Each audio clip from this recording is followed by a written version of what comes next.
sino yung hardest or pinakamahirap na player bantayan? Pwede siya palo, pwede siya placement, pero sino yung pinaka parang nakaka-challenge din talaga na player?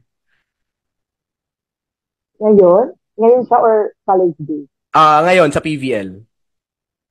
Ngayon, mm, ang dami eh. Pero, ang, kasi sa coaching, sa coaching side naman namin, kasi, lagi talaga yung preparation namin sa clean line.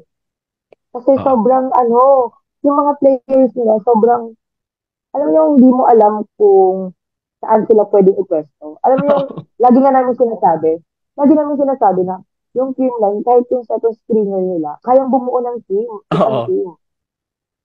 So, maano ko talaga kasi iba kasi yung parang skills din, 'di ba, ng player. Pero sobrang bilib talaga ako kay Ate Gemma.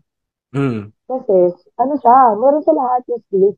Si Pons, yun yung alam mong kaya dumipensa, kaya rumisib, kaya Oo. mag-block, kaya kumalo na hindi mo sila agad-agad ma- basta-basta mababasa. Oo. Parang for me as a libero.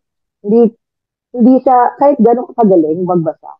Kung hindi kayo lahat parehas ng ganun mentality sa loob ng court, hindi mo sila agad-agad talaga matatalo.